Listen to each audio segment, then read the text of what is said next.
Hello my dear students. आज शुरू करने जा रहे हैं हम class 10 science chapter 1 chemical reactions and equations. और कुछ टॉपिक जो थे हमारे पहली जो वीडियो थी उसमें कवर हो गए हैं। और अब आज का जो हमारा टॉपिक है वो है types of chemical reactions. We have learned in class 9th that during a chemical reaction atom of one element do not change into those of another element। यानी हमने 9th क्लास में ये सीखा कि जब कोई केमिकल रिएक्शन होती है तो जो एटम्स होते हैं एक एलिमेंट के do not change into those of another element, वो दूसरे से चेंज नहीं होते। Nor do atoms disappear from the mixture और अपीयर फ्रॉम एल्सवेयर। यानी वो जो एटम्स होते हैं वो डिसअपियर भी नहीं होते किसी मिक्सचर के अंदर, वो हमेशा क्या रहते हैं मिक्सचर के अंदर ही मौजूद रहते हैं। या फिर वो किसी तरीके से ऐसा भी नहीं होता कि वो दिखाई ना देते हो, वो दिखाई भी देते हैं। Actually chemical reactions involve the breaking and making of bonds between atoms produce new substances. Actual में क्या होता है, जो केमिकल रिएक्शंस होती है उसमें क्या इन्वॉल्व होता है, breaking and making of bonds, यानी टूटना और बनना बॉन्ड्स का। ये जो बॉन्डिंग होती है, जिस बॉन्डिंग वो होती है जिससे एलिमेंट्स जो होते हैं आपस में कंबाइन होते हैं, जुड़ते हैं और क्या बनाते हैं, कंपाउंड फॉर्म करते हैं। या दूसरे जो एलिमेंट जो होते हैं उनके एटम जो होते हैं उनके साथ में जुड़ जाते हैं, बॉन्डिंग करते हैं वो between atoms to produce new substance, कोई भी नया सब्सटेंस बनाने के लिए। You will study about types of bonds formed between atoms in chapter 3 and 4। तो ये बॉन्डिंग का जो सिस्टम है कि बॉन्डिंग किस तरीके से होती है, किस तरीके से बॉन्ड्स बनते हैं, वो आपको चैप्टर 3 और चैप्टर 4 में सीखने को मिलेगा। तो टाइप्स ऑफ रिएक्शन में सबसे पहला है टाइप कॉम्बिनेशन रिएक्शन। तो उसके पहले भी एक एक्टिविटी है ये छोटी सी, उस एक्टिविटी को देख लेते हैं। Activity 1.4 take a small amount of calcium oxide or quick lime. Calcium oxide को क्विक लाइम भी कहते हैं, उसको बीकर में लेते हैं तो उसका small amount. Slowly add water to this, इसमें धीरे धीरे कुछ वाटर मिलाते हैं। Touch the beaker as shown in figure 1.3, जैसे कि फिगर में दिखाया गया है, इस तरीके से इसको टच करते हैं। Do you feel any change in temperature, क्या आपको उसके टेम्परेचर में कोई चेंज महसूस होता है। तो इसके बाद है calcium oxide reacts vigorously with water. जो कैल्शियम ऑक्साइड जो होता है वो तेज़ी के साथ में वाटर के साथ रिएक्ट करता है टू प्रोड्यूस सेलेक्ट लाइम, और क्या बनाता है, सेलेक्ट लाइम, जिसको हम कैल्शियम हाइड्रोक्साइड भी कहते हैं। Releasing a large amount of heat, जिसमें से क्या होता है, हीट रिलीज होती है। ये क्विक लाइम का फॉर्मूला है कैल्शियम ऑक्साइड CaO, जो कि सॉलिड फॉर्म में होता है, वाटर लिक्विड फॉर्म में होता है। जब दोनों कंबाइन होते हैं तो क्या बनता है, कैल्शियम हाइड्रोक्साइड। इसको कैल्शियम हाइड्रोक्साइड इसका केमिकल नेम है, सेलेक्ट लाइम इसका कॉमन नेम है, उसका एक्वस सॉल्यूशन में मिलता है। तो उससे क्या होता है, हीट प्रोड्यूस होती है इस रिएक्शन में। In this reaction calcium oxide and water combine to form a single product. उसमें क्या बना रहा है, ये एक सिंगल प्रोडक्ट बना रहा है। अब देखिए दो रिएक्टेंट है यहाँ पे, वाटर है और कैल्शियम ऑक्साइड है, और दोनों कंबाइन हो गए। कंबाइन होने के बाद एक सिंगल प्रोडक्ट बनाया उन्होंने जिसका नाम है कैल्शियम हाइड्रोक्साइड या सेलेक्ट लाइम। तो इस रिएक्शन में क्या सिंगल प्रोडक्ट बना, calcium hydroxide. Such a reaction in which a single product is formed from 2 or more reactant is known as combination reaction. इस तरह की जो रिएक्शंस होती है जिसमें 2 या 2 से ज़्यादा रिएक्टेंट कंबाइन होकर के एक सिंगल प्रोडक्ट बनाते हैं, तो इस तरह की रिएक्शन को कहते हैं कॉम्बिनेशन रिएक्शन। जैसे कि इसके नाम से ही पता लगता है, कॉम्बिनेशन यानी कंबाइन होना। जैसे कि इसके नाम से ही पता लग रहा है कि कंबाइन होकर के, यानी 2 या 2 से ज़्यादा जो सब्सटेंसेस होते हैं आपस में रिएक्ट करते हैं या कंबाइन होकर के जुड़ जाते हैं, और जुड़ने के बाद वो केवल सिंगल प्रोडक्ट बनाते हैं, तो ये है कॉम्बिनेशन रिएक्शन। इसमें यहाँ कुछ वो भी दिया है, इसमें थोड़ा सा कुछ एक्स्ट्रा सीखने के लिए। A solution of select lime. Select lime का जो सॉल्यूशन होता है produced by the reaction 1.13 is used for white washing walls. यानी आप दीवारों पे देखते हैं जब सफ़ेदी कराते हैं, वाइट वॉश जो कराते हैं, उसमें इसी का यूज किया जाता है सेलेक्ट लाइम का। कि पहले उसको कैल्शियम ऑक्साइड को क्या करते हैं, वाटर में थोड़ा सा भिगो के रखते हैं, घोल देते हैं पहले, जिससे क्या बनता है, सेलेक्ट लाइम, जिसको वाइट वॉश के लिए यूज़ किया जाता है। Calcium hydroxide react slowly. Calcium hydroxide जो होता है वो धीरे धीरे रिएक्ट करता है विद कार्बन डाइऑक्साइड के साथ in air to form a thin layer of calcium carbonate, जिससे कैल्शियम कार्बोनेट की पतली लेयर बन जाती है, कहाँ, ऑन द वॉल्स, दीवारों पर। Calcium carbonate is formed after 2 to 3 days। Calcium carbonate बनता है कब से, 2 या 3 दिन में। और वाइट वॉशिंग, जब वाइट वॉशिंग करते हैं उसके 2 या 3 दिन में उसकी एक लेयर बन जाती है। And gives a shiny finish, और कैसा लगता है वो, शाइनी लगता है, चमकदार लगता है। टू द वॉल्स, दीवारें क्या होती है इससे शाइन करने लगती है। It is interesting to note that the chemical formula for marble is also calcium carbonate, CaCO3 इसका फार्मूला है। और यहाँ भी आप देख रहे होंगे इसमें कि कैल्शियम हाइड्रोक्साइड जब रिएक्ट करता है कार्बन डाइऑक्साइड से, ये कैल्शियम हाइड्रोक्साइड क्या है जो वाइट वॉश के लिए हमने यूज़ किया है, और रिएक्ट किससे किया उसने, कार्बन डाइऑक्साइड से। क्या बना है, कैल्शियम कार्बोनेट और वाटर जो होता है वो लिक्विड फॉर्म में होता है। इसके बाद आता है let us discuss some more examples of combination reactions. इसके अलावा और भी कुछ एग्जांपल्स होते हैं कॉम्बिनेशन रिएक्शंस के, जैसे बर्निंग ऑफ कोल। जैसे कार्बन क्या है, कार्बन यहाँ पे कोल है, कोल जो होता है कार्बन की फॉर्म होती है, और जब वो रिएक्ट करता है किससे, ऑक्सीजन से, क्या बनाता है, कार्बन डाइऑक्साइड। यानी कार्बन और ऑक्सीजन दोनों कंबाइन होकर के उन्होंने क्या बनाया, एक सिंगल प्रोडक्ट बनाया जिसका नाम है कार्बन डाइऑक्साइड। इसी तरीके से formation of water from H2 and O2, यानी हाइड्रोजन और ऑक्सीजन दोनों के रिएक्शन से क्या बनता है, वाटर का मॉलिक्यूल बनता है। वाटर के 2 मॉलिक्यूल बन गए यहाँ पे, यानी हाइड्रोजन और ऑक्सीजन कंबाइन होकर के एक सिंगल प्रोडक्ट बनाया जिसका नाम है वाटर, H2O। तो ये सारे जो एग्जांपल्स है किसके एग्जांपल है, ये कॉम्बिनेशन रिएक्शंस के। In simple language we can say that when 2 or more substances, अगर हम इसको सिंपल लैंग्वेज में देखें तो when 2 or more substances combine to form a single product, जब 2 या 2 से ज़्यादा सब्सटेंस कंबाइन होकर के एक सिंगल प्रोडक्ट बनाते हैं, the reactions are called combination reactions. इस तरह की रिएक्शंस को कॉम्बिनेशन रिएक्शंस कहते हैं। In activity 1.4 we also observe that the large amount of heat is evolved. अब हमने क्या देखा इसमें 1.4 एक्टिविटी में, क्योंकि उसमें जब हमने सेलेक्ट जो कैल्शियम ऑक्साइड था, जब उसमें वाटर डिजोल्व किया, हमने वाटर उसको मिलाया तो क्या हुआ, उससे हीट प्रोड्यूस हुई। This makes the reaction mixture warm, जिससे क्या हो गया, मिक्सचर गर्म हो जाता है, वार्म हो जाता है। Reactions in which heat is released, इस रिएक्शन में हीट रिलीज होती है along with the formation of product are called exothermic chemical reactions. तो वो सब रिएक्शंस जिसमें हीट प्रोड्यूस हो उनको कहते हैं exothermic chemical reactions. Other example of exothermic reactions, अब ये एक्सोथर्मिक रिएक्शंस के और भी कुछ एग्जांपल्स हैं। बर्निंग ऑफ नेचुरल गैस, जैसे मीथेन जो होती है जब रिएक्ट करती है ऑक्सीजन के साथ में तो क्या बनाती है, कार्बन डाइऑक्साइड और वाटर फॉर्म करती है, जिसमें भी क्या होता है, हीट रिलीज होती है। यानी ये भी ये रिएक्शन है किसका एग्जांपल है, एक्सोथर्मिक रिएक्शन का। Do you know that respiration is an exothermic process. Respiration जो होता है हमारी बॉडी में या जो भी एनिमल बॉडी होती है तो उसमें क्या होता है, जब रेस्पिरेशन होता है तो वो उसमें से हीट भी प्रोड्यूस होती है। आपने देखा होगा जब भी हम ब्रीदिंग करते हैं, फास्ट ब्रीदिंग करते हैं तो हीट और भी ज़्यादा प्रोड्यूस होने लगती है, क्योंकि रेस्पिरेशन रेट बढ़ जाता है और हमारी बॉडी से हीट की वजह से पसीना आना शुरू हो जाता है। We all know that we need energy to stay alive. ये भी हमें पता है कि हमें ज़िंदा रहने के लिए, अलाइव रहने के लिए एनर्जी की ज़रूरत होती है। We get this energy from food we eat, और वो एनर्जी हमें कहाँ से मिलती है, उस फूड से मिलती है जो हम खाते हैं। ड्यूरिंग डाइजेशन के दौरान food is broken down into simpler substances. Digestion में क्या होता है, जो बड़े मॉलिक्यूल होते हैं वो सिंपलर मॉलिक्यूल में कन्वर्ट हो जाते हैं हमारे फूड के।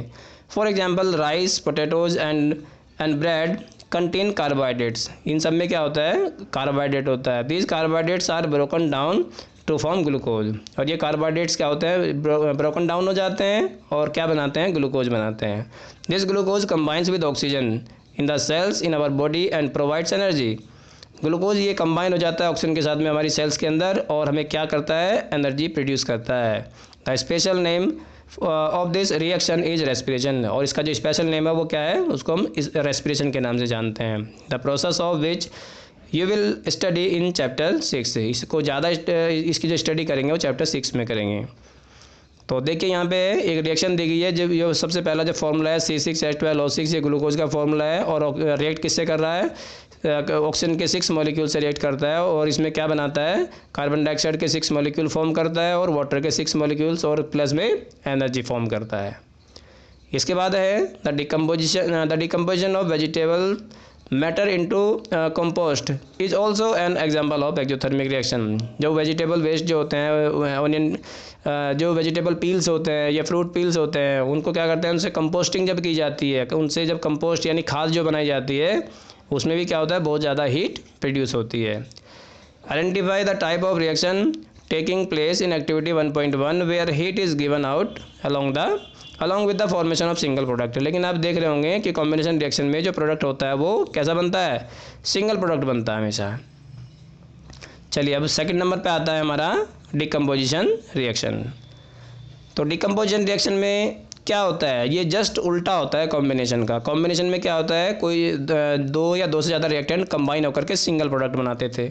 लेकिन यहाँ डिकम्पोजिशन में क्या है, एक सिंगल रिएक्टेंट जो होता है वो डिकम्पोज होकर के एक या एक से ज़्यादा वन और मोर प्रोडक्ट फॉर्म करते हैं। तो सबसे पहले एक्टिविटी जान लें।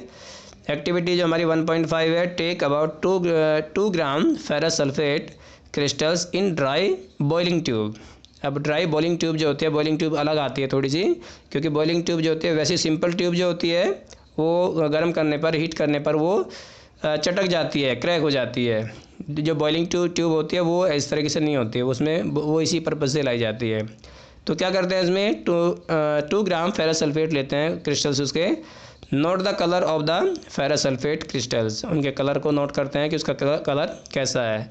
Heat the boiling tube over the flame of a burner of या फिर स्पिरिट लैम्प। उसको क्या करते हैं, हीट करते हैं किसी बर्नर पर या स्पिरिट लैम्प पे, जैसे कि आपको दिखाया गया है इसमें डायग्राम में। Observe the colour of the crystals after heating. जब उसको गर्म करते हैं तो उसमें उसका कलर ऑब्जर्व करते हैं। अब उसके कलर में क्या चेंज आता है, किस तरह का चेंज आता है। तो have you noticed that the green colour of ferrous sulphate crystals has changed. अब जो उसका जो फेरस सल्फेट जो क्रिस्टल्स होते हैं उनका कलर कैसा होता है, ग्रीन कलर होता है, और वो बदल जाता है, चेंज हो जाता है जब उसको हीट देते हैं, गर्म करते हैं। You can also smell the characteristics order of burning sulphur. उसमें सल्फ़र के जलने की ऑडर भी आती है, ऑडर मतलब स्मेल जो होती है। अब देखिए रिएक्शन भी इसमें दी हुई है, फेरस सल्फेट उसको जब हीट किया, हीट करने से क्या हुआ, वो डिकम्पोज हो गया। डिकम्पोज हो गया किसमें, फेरिक ऑक्साइड में, सल्फर डाइऑक्साइड में और सल्फर ट्राइऑक्साइड में। तो यहाँ क्या हुआ, एक सिंगल रिएक्टेंट हीट करने से डिकम्पोज हो गया 3 प्रोडक्ट्स में, 3 तरह के प्रोडक्ट इसमें बन गए। तो यही होता है डिकम्पोजिशन रिएक्शन का। ये बहुत अच्छा एग्जाम्पल है कि अगर हम फेरस सल्फेट को अगर हीट करते हैं तो वो 3 प्रोडक्ट में डिकम्पोज हो जाता है। इसके बाद है, in this reaction you can observe that a single reactant breaks down to simpler product. This is a decomposition reaction. इसे डिकम्पोजिशन रिएक्शन कहते हैं। Ferrous sulphate crystals FeSO4.7H2O। अब ये जो लिखा हुआ है इसमें, इसका ये क्या नाम, फेरस सल्फेट का फॉर्मूला है। जो इसके क्रिस्टल जो होते हैं वो 7 मॉलिक्यूल जो होते हैं, 7 मॉलिक्यूल्स कंटेन करते हैं अपने अंदर। लॉस वाटर, अब वो गर्म करने से क्या होता है, इसके अंदर जो वाटर की जो अमाउंट है वो क्या कर देता है, लॉस कर देता है व्हेन हीटेड, जब उसको गर्म किया जाता है। And the colour of crystals change. तो इससे क्या होता है, जो क्रिस्टल्स होते हैं उनका कलर चेंज हो जाता है। It then decomposes to ferric oxide, और फेरिक ऑक्साइड में कन्वर्ट हो जाता है। Sulphur dioxide and sulphur trioxide, ferric oxide is a solid while SO2 and SO3 are gases. अब इसमें कौन कौन सॉलिड है, सॉलिड हो गए जो क्या नाम, सल्फर डाइऑक्साइड, और जो सल्फर ट्राइऑक्साइड है वो तो गैसेज होगी। और आपका ये था डिकम्पोजन, ferric oxide, sulphur dioxide and sulphur trioxide. Ferric oxide इसमें सॉलिड है, ठीक है, और जो सल्फर डाइऑक्साइड और सल्फर ट्राइऑक्साइड ये दोनों क्या हैं, दोनों गैसेज हैं। अच्छा, इसके बाद आता है decomposition of calcium carbonate to calcium oxide and carbon dioxide on heating is an important decomposition reaction used in various industries. यानी बहुत सारी इंडस्ट्रीज में भी इन प्रोसेसेस का यूज़ किया जाता है। Calcium oxide is called lime और क्विक लाइम। कैल्शियम ऑक्साइड को क्विक लाइम भी कहते हैं। इट हैज़ मैनी यूजेज, इसके बहुत सारे यूजेज हैं।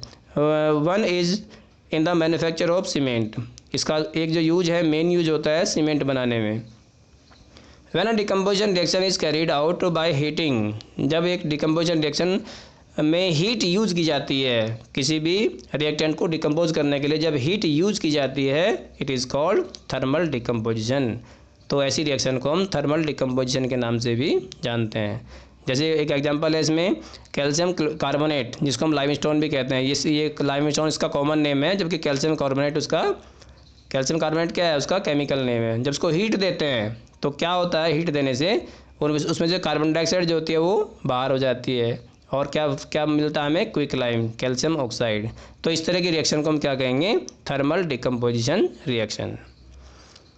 तो एक और एक्टिविटी आ गई है, activity 1.6, take about 2 gram lead nitrate powder in a boiling tube. अब एक बॉइलिंग ट्यूब में 2 ग्राम के करीब लेड नाइट्रेट पाउडर लेते हैं। Hold the boiling tube with a pair of tongs, उसको होल्ड करते हैं टोंग की हेल्प से, एंड हीट इट, उसको गर्म करते हैं ओवर अ फ्लेम, एक फ्लेम के ऊपर, जैसे कि आपको फिगर में दिखाया गया है यहाँ पे इस तरीके से। ये सेटअप है पूरा। और इसको जब हीट करते हैं तो क्या होता है, व्हाट डू यू ऑब्जर्व, उसमें आप क्या ऑब्जर्व करते हैं, note down the changes if any, यदि इसमें किसी तरह कोई चेंज आता है तो उसको अपने पास नोट कर लेते हैं, क्योंकि प्रैक्टिकल चीज़ें हैं, करके अच्छे से समझ में आ जाती है। तो आगे है, you will observe the emission of brown fumes, उसमें क्या होता है, ब्राउन फ्यूम्स उसमें से ऑब्जर्व किया जाता है। These fumes are of nitrogen oxide, ये जो फ्यूम्स है ये किसके हैं, नाइट्रोजन ऑक्साइड्स के हैं। The reaction and takes place is, जो उस रिएक्शन में हुआ है। इसके बाद एक और रिएक्शन इसमें आती है, एक और इक्वेशन है, इक्वेशन में हम देखेंगे लेड नाइट्रेट, जब उसको हीट करते हैं, ये भी थर्मल डिकम्पोजिशन का ही एग्जांपल हो गया। जैसे मैंने बताया था ना, रिएक्टेंट को जब भी हीट देते हैं और उससे फिर वो डिकम्पोज हो जाता है, तो इस तरह की रिएक्शन थर्मल डिकम्पोजिशन रिएक्शन कहलाती है। तो बनता क्या, फॉर्म क्या हुआ इसमें, लेड ऑक्साइड फॉर्म हुआ है, और नाइट्रोजन डाइऑक्साइड फॉर्म हुआ है, और ऑक्सीजन फॉर्म हुआ है। लेड नाइट्रेट को जब हीट देते हैं, गर्म करते हैं, तो लेड ऑक्साइड, नाइट्रोजन ऑक्साइड और ऑक्सीजन। एक चीज़ मैंने चैप्टर के स्टार्टिंग में बताई थी कि आपको जो फॉर्मूले हैं, ये जितने भी सिंबल्स होते हैं उन एलिमेंट्स के, वो आपको लर्न होने चाहिए, पता होना चाहिए। अगर हमें पता नहीं है, जैसे लेड नाइट्रेट का फॉर्मूला है PbNO3 ट्वाइस, अगर इसको किसी और ढंग से लिखते हैं तो वो गलत होगा। इसी तरीके से लेड ऑक्साइड का फॉर्मूला क्या हुआ, PbO। ये 2 और ये जो 2 लगे रहते हैं, 3 लगे रहते हैं इससे पहले, या 4 लगा हुआ है इसमें, आपने देखा NO2 में, ये होता है सिर्फ बैलेंस करने के लिए। एक्चुअल में जो फॉर्मूला होता है वो ये है जो इसमें लिखा हुआ है ना, PbNO3 ट्वाइस या PbO या NO2, तो ये O2, ये सब क्या है, ये मॉलिक्यूलर फॉर्मूले होते हैं। तो ये आपको लर्न करने की ज़रूरत है। इसके बाद और एक एक्टिविटी आती है, let us perform some more decomposition reactions as given in activities. तो एक्टिविटीज़ में तो कोई प्रैक्टिकल चीज़ें हैं, ऐसे इस तरीके से तो नहीं आएगी। अगर आप बिल्कुल इसको पढ़ते रहेंगे, जब तक आप इसको नहीं करके देखेंगे तब तक अच्छे से समझ में नहीं आएगी। फिर भी एक बार इसको देख लेते हैं किस तरीके से एक्टिविटीज़ है। तो 1.7 में देखिए, टेक अ प्लास्टिक मग, एक प्लास्टिक मग लेते हैं, ड्रिल 2 होल्स, उसमें 2 होल कर लेते हैं as its base, and fit rubber stoppers, और उसमें क्या करते हैं, रबर स्टॉपर को फिट कर देते हैं in these holes, in holes के अंदर। इंसर्ट कार्बन इलेक्ट्रोड्स, उसमें कार्बन इलेक्ट्रोड को इंसर्ट कर देते हैं, लगा देते हैं इसमें, in these rubber stoppers as shown in the figure, जैसे कि फिगर में दिखाया गया यहाँ पे। सेकंड है, connect these electrodes to a 6 volt battery, अब इन दोनों इलेक्ट्रोड्स को 6 वोल्ट की बैटरी से कनेक्ट कर देते हैं। Fill the mug with water, उसको मग को पूरे तरीके से भर लेते हैं पानी से, such that the electrodes are immersed, जिससे इलेक्ट्रोड जो होते हैं वो पानी के अंदर इमर्ज हो जाए, डूब जाए। Add a few drops of dilute sulphuric acid to the water, अब वाटर में क्या करते हैं, कुछ ड्रॉप्स डाल देते हैं सल्फ्यूरिक एसिड की, डाइल्यूट सल्फ्यूरिक एसिड की। Take 2 test tubes filled with water, और 2 टेस्ट ट्यूब लेते हैं जो पानी से भरी हुई होती है, and invert them over the 2 carbon electrodes, और दोनों जो कार्बन इलेक्ट्रोड जो होते हैं वो उनके ऊपर दोनों टेस्ट ट्यूब लगा देते हैं। टेक 2 ये हो गया। इसके बाद आता है switch on the current switch on करते हैं, and leave the apparatus undisturbed for some time, और कुछ टाइम के लिए उस एपरेटस को इसी तरीके से छोड़ देते हैं, इलेक्ट्रिसिटी उसमें से पास होती रहती है। ये will observe the formation of bubbles, उसमें आप क्या देखेंगे कि इसमें बबल्स बनते हैं जो कहाँ चले जाते हैं, इलेक्ट्रोड्स की तरफ, जो ऊपर टेस्ट ट्यूब लगी हुई है उनके अंदर वो गैसेज फिल हो जाती है। This bubbles displace water in the test tube में चले जाते हैं। Is the volume of the gas collected the same in both the test tube, क्या दोनों टेस्ट ट्यूब के अंदर जो गैस उसमें से निकली है, गैस जो रिलीज है, क्या वो दोनों में सेम है?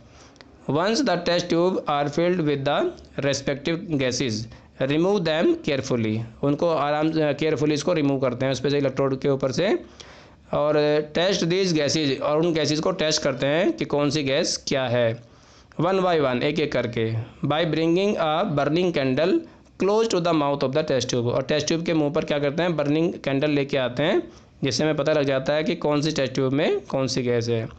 ध्यान इसमें क्या रखना होता है, the steps must be performed carefully by the teacher, और ये जो इस तरह की जो एक्टिविटी होती है वो टीचर की असिस्टेंस में ही होनी चाहिए, नहीं तो क्या होता है, आग लगने का भी खतरा रहता है।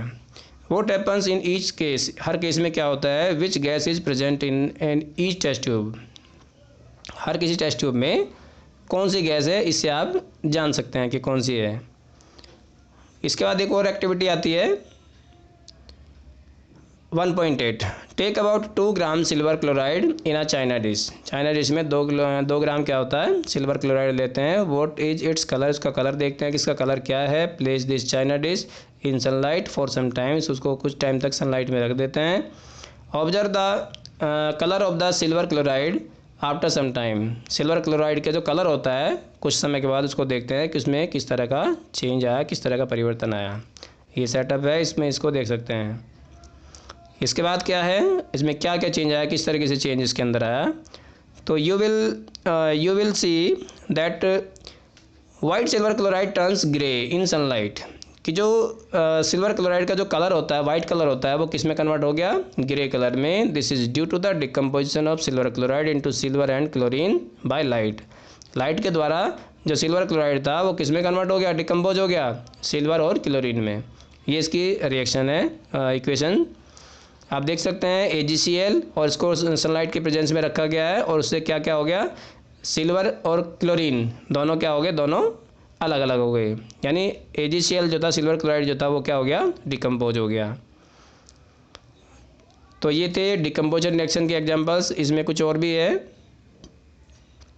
Silver bromide also behave in the same way, जो सिल्वर ब्रोमाइड जो होता है वो भी इसी तरीके से बिहेव करता है। सिल्वर ब्रोमाइड जब सनलाइट में प्रेजेंस रखा जाता है तो वो भी डिकम्पोज हो जाता है, किस किस में, सिल्वर और ब्रोमीन में। The above reactions are used in black and white photography, ये जो इस तरह की जो रिएक्शंस होती है, ब्लैक एंड वाइट जो फोटोग्राफी होती है, वहाँ पे उसको यूज़ किया जाता है। हालांकि आजकल ज़्यादा ट्रेंड में नहीं है, लेकिन अब तक बहुत ज़्यादा इसका यूज़ किया जाता था फोटोग्राफी में। What form of energy is causing these decomposition reactions, इसमें इन डिकम्पोजन रिएक्शंस में जो एनर्जी की जो फॉर्म हुई, एनर्जी की जो कौन सी फॉर्म थी जो इसमें यूज हुई है। We have seen that the decomposition reactions, हमने ये भी देखा कि decomposition reactions require energy either in the form of heat, उसको हीट, उसकी एनर्जी की ज़रूरत होती है, या तो हीट की फॉर्म में हो, या लाइट की फॉर्म में हो, या फिर इलेक्ट्रिसिटी की। आपने तीनों एक्टिविटीज़ में देखा, एक में हीट का यूज़ किया गया डिकम्पोज करने के लिए, एक में लाइट का भी यूज़ किया गया डिकम्पोज करने के लिए, और इलेक्ट्रिसिटी का भी यूज़ किया जाता है किसी भी रिएक्टेंट को डिकम्पोज करने में। यानी किसी भी डिकम्पोजिशन रिएक्शंस में ये चीज़ें ज़रूरी होती है, हीट, लाइट और इलेक्ट्रिसिटी, तभी कोई रिएक्टेंट जो होता है वो डिकम्पोज होता है। Reactions in which energy is absorbed, एक चीज़ और आ गई इसके अंदर कि ऐसी रिएक्शन, अब देखो इससे पहले आपने देखा था ऐसी रिएक्शन जिसमें हीट रिलीज होती है, वो थी थर्मल डिकम्पोजिशन रिएक्शन, या इसको एक्जोथर्मिक रिएक्शन भी कहते हैं। और ऐसी रिएक्शंस जिनमें हीट क्या हो, यूज हो, एब्जॉर्ब हो, the reactions in which energy is absorbed are known as endothermic reaction, तो ऐसी रिएक्शंस को एंडोथर्मिक रिएक्शंस कहते हैं। तो इसके बाद इसमें कुछ और भी दिया है। Take about 2 gram barium hydroxide in test tube, test tube में 2 ग्राम के करीब बैरियम हाइड्रोक्साइड लेते हैं। Add 1 gram of ammonium chloride, 1 gram ammonium chloride उसमें ऐड करते हैं। And mix with the help of glass rod, glass rod की help से उसको अच्छे तरीके से मिक्स कर देते हैं। Touch the bottom of the test tube, bottom का जो टेस्ट ट्यूब जो होता है उसको टच करते हैं विद देयर पाम, अपनी हथेली से उसको छू करके देखते हैं। व्हाट डू यू फील, आपको क्या फील होता है इसमें। In this reaction is this an exothermic और एंडोथर्मिक रिएक्शन, यदि आपको उसमें ठंडक महसूस हो रही है, यदि आपको ठंडक लग रहा है तो इसका मतलब एंडोथर्मिक रिएक्शन है, और अगर आपको उसमें लग रहा है कि हीट उसमें महसूस हो रही है, गर्म आपको लग रहा है, तो रिएक्शन कैसी होगी, वो होगी एक्जोथर्मिक रिएक्शन। तो आगे के जो टाइप्स हैं हमारे, जो जितने भी केमिकल रिएक्शंस के जो टाइप हैं, अभी और भी टाइप बचे हुए हैं, अभी सिर्फ 2 टाइप हुए हैं। तो दोनों को मतलब आगे के जितने भी टाइप्स हैं उनको देखने के लिए हमारी वीडियो में हमारे साथ में बने रहिए। ओके।